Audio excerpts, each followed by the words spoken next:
Hello and welcome. Today I want to just talk a little bit about how to select a book. What is literature? How do we find good literature to read? And this is assuming that you are a curious student interested in literature. Maybe you're an AP literature student. Maybe you're an IB literature, an IB literature and language student. Really, if you want to be prepared for these external exams, or if you just want to find good stuff to read and enjoy, you need to have sort of a broader scope, I think, on the texts that are available to you than maybe we have now. If I had $1 for every time a student told me, oh, now I'm going to read The Great Gatsby, now I'm going to read To Kill a Mockingbird, I would be a wealthier man than I am now. But not taking anything away from F. Scott Fitzgerald, who I love, or from To Kill a Mockingbird, which is a fantastic book. But there are other books, some of which are written by people who are still with us, still writing, and maybe who are younger than me. So let's just take a look at ways of finding some of those. First of all, what is literature? Well, is this us over here? Yes, literature. The capital L is science fiction literature. When we look down on science fiction, is he right? I think it's a pretty open question. So, where do we find books? Well, first of all, one of the things we can have a look at are some of the prizes that are awarded for fiction. For example, the Man Booker Prize. The Man Booker Prize is awarded for the best book, best fiction of the year by a British or Commonwealth author. And you see right here some brilliant books. Julian Barnes' Sense of an Ending. What a writer he is, and it's nice to see him have great success with his latest novel. I haven't read these, but The White Tiger is amazing, and there's a really creative take on text. Kieran Desai's Incandescent Inheritance of Loss, even down to The Life of Pi in 2002, and we can continue to scroll down. The God of Small Things by Arundhati Roy, and Disgrace by J.M. Coetzee.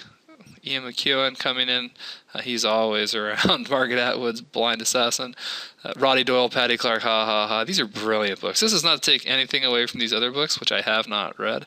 But you can continue scrolling through these, and you start to see really famous, really powerful texts. And so, if, for example, The Remains of the Day by Ishiguro, or The English Patient, or books you've heard of, Penelope Lively's amazing Moon Tiger, Midnight's Children by Salman Rushdie.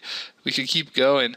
At the end of the day, these books, are great. They are absolutely literature. They're the kind of books you can write about on question 3 in AP Literature, for example. If those books are good, isn't it likely Howard Jacobson's The Finkler Question has something to offer you? So check it out. Additionally, in America, the National Book Award is a place to go to look for texts to read. These are going to be literature with a capital L. Certainly, The Echo Maker by Richard Powers is one of the best books I've read in the last 10 years. Brilliant. He's one of my favorites, though. Waiting by Ha Jin. Unbelievable. Not necessarily a fun or easy read, but amazing. Jonathan Franzen's Corrections. Let the Great World Spin by Colin McCann. What a writer he is. Sabbath Theater by Philip Roth. Probably one of my favorite books of all time. Shipping News, Annie Proulx, All the Pretty Horses, Cormac McCarthy. You start to talk about books that no one would ever argue with you about when you called it literature with a capital L. So again, Jamie Gordon's Lord of Misrule, which is meant to be brilliant, the latest winner, probably worth your time. Additionally, maybe some of these books that are more recent are going to have more of the cultural context that you can plug into than some of these books, like the social mores and the class struggle of the 1920s. Is that something that you really care about and can plug into? Maybe the answer is yes. Maybe it's no. And so if that's true, maybe find a mix, find something a little more contemporary.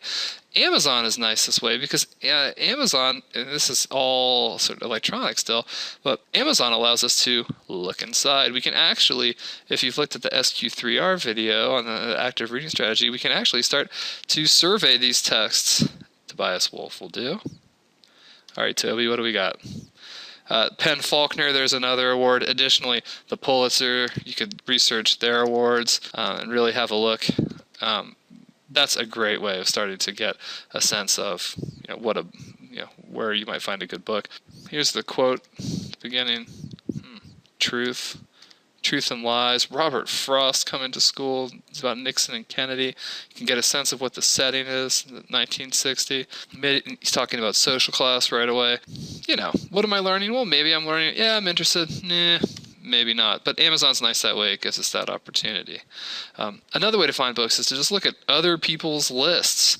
Here's The Guardian's best books of the 21st century. Here's an author, Julian Barnes, talking about white teeth. We just saw Julian Barnes just won the Man Booker Prize. And here's some of his books that he really likes. Heartbreaking Work of Staggering Genius, for example. That's a sort of fun, kind of sad, but overall enjoyable read that's, I think, fictionalized enough to count as fiction. Martin Amis, you see some of these names come in here. Here's somebody talking about the corrections. So other people's lists, you can just scan through here, start to see titles like The Curious Incident of the Dog at Nighttime, The Kite Runner. We could continue, but sometimes these lists can be a good way to just find a new text. I don't know who this person is, but they like American Gods by Neil Gaiman, so I like them. Oryx and Craig by Margaret Atwood, which I'm currently reading. Wow, that's a good one. So, do I like all the books on here? Do I want to read them all? No, but maybe I see some. I click through, and here we go. Oh, my pals. This is a great place to buy books from, especially if you're in the States. It is an independent bookstore. You can find no end of lists on the best books of the 21st century. Good way to get started. You may say to yourself, well, I don't have a lot of money to go cruise around and find all these books. If you're interested, especially in some of the classics, Open Culture is a great starting point. This webpage, you can see the URL up here, free_ebooks at openculture.com, is a huge list of some classic short stories like Raymond Carver's Cathedral that every person on earth should read. Anton Chekhov's invention of the short story here.